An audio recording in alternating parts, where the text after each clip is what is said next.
what you could equate it to, I suppose. At the time I wrote it, I said to Mick, I sort of almost thought of it a bit like a Bob Dylan track called Subterranean Homesick Blues, where you just get all these images, one after the other, which were obviously, quite abstract images, whereas this one's not like that. I think you can identify most of them. In that song you talk about packing up your clothes and moving off somewhere else. Is that something that you as a group have ever thought about emigration? I don't know if we've done it as a group, but I have as an individual. I think we might have just broached the subject, have we? I've thought about it, but it's a little bit the realities of it when you've got kind of family and friends that you're more or less assured are going to remain in this country for the rest of their lives. It's a difficult thing to put into practice. It sounds nice on paper a lot of the time. How about the on one track, I Was a Dull Dad's Toy Boy. There's a kind of theme here which seems to be about compromising, about what people do to earn money or to get by. As Britain becomes far more extreme, is that the result of it? That people are far more willing to compromise or to give up, do you think? Yeah, well, I think they're forced into that situation a lot of the times. Where, people who wouldn't necessarily join the other side, the other side being the Tories or whatever, or the whole kind of Thatcherite right wing. Mm-hmm. There's a lot of people who probably wouldn't have become part of that, but they've almost been forced into that position now because they've got a job and they're clinging onto it for dear life. Yeah. While they see the person down the block is in real trouble, financial trouble and economic crisis. Mm. They kind of become part of that Tory or Thatcherite mentality without even meaning to. They probably don't even mean to do that. But do you think on the surface that the Style Council look like that? Look as though you've become part of that? I think anyone who's successful these days in this country, and it's even getting down to the degree where even someone who's got a job now, even got a car, people that haven't got, the have-nots, will say they're Thatcherite or they're yuppies or they're this or they're that. It's got that extreme. Well, that just ain't true. You can't just label everyone like that. How do you feel about that, Mick? Would you agree with those? Well, I think that because we've had this same government for like 9 years or whatever it is, it's the same as what Paul said. I mean, people can only see things in the short term now. I mean, I know the facts. I know that we've got this government for at least 4 more years, and on a certain level, it's people's only way out is just to coast along with it, even if they don't agree with it. This is the confines of your society for the next 4 or 5 years, and you've got to make the best of that yourself. It's making people that have not got a natural instinct for that sort of dog-eat-dog thing, become like that. And I'm, to a certain extent, I'm less and less critical of that. People at the lower levels, people that haven't got very much at all, but just a little bit more than the others. You can see more and more reason for that. People are just being isolated into their own little box, their own family, and just thinking, right, let's just sort ourselves out. And that's really it's almost like someone said the bomb's going to go off. That's almost like creating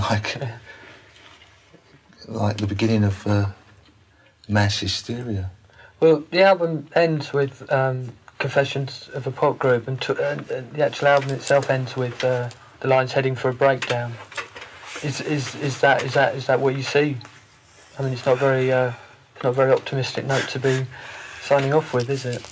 Depends where the breakdown leads to, though, because if it leads to a reaction of the other kind, away from these policies we've had over the last 10 years or so, then it'll be a good thing. But the more you look at it, you kind of, it's inevitable that things have got to get worse and worse before they're going to get better.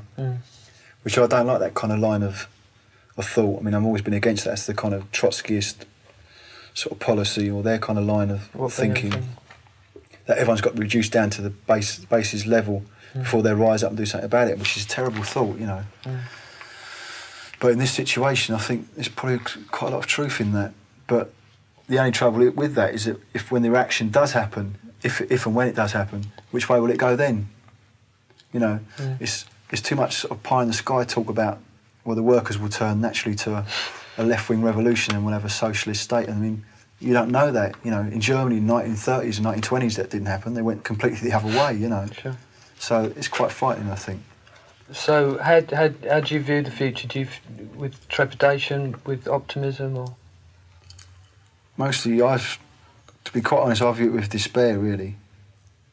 But I don't, you know, I have to switch off these days. I can't think about it too much because there's no point getting that down. You know, life goes on and you've got to just live your life as best you can and do whatever you can towards making things better, you know, making yourself better as a better person and maybe, I don't know, in some small way affecting society as well. Do you feel the same way, Nick? Or Yeah. you see it differently? Yeah. I don't think I'd be inclined to despair quite as much, but that's just a frame of mind, I guess. Sure. I think you have to realise, as you know, like Paul said, I mean, there's only so much you can do. You've got to keep yourself, got to keep your own sanity. But overall, I mean, no one could hardly accuse the LP of being a despairing LP or a nihilistic statement in any way, could they? No, I don't think so. I mean, I don't know what people get from the actual subject matter on the LP, but I think it's I think it's a very kind of positive feeling coming from the LP, because I think you can tell the people working on it at the time felt positive about it, and so that, you know, I think that comes out of the record. And the different styles of music as well, give it a... Yeah, and just the fact that it's different, you know, it just makes a change in this kind of climate of very safe music and safe ideas. And don't rock the boat, and, you know. How much of that is a temptation for you to think to yourself, well, we could go in and we could do that, we could make a very safe album and not rock the boat?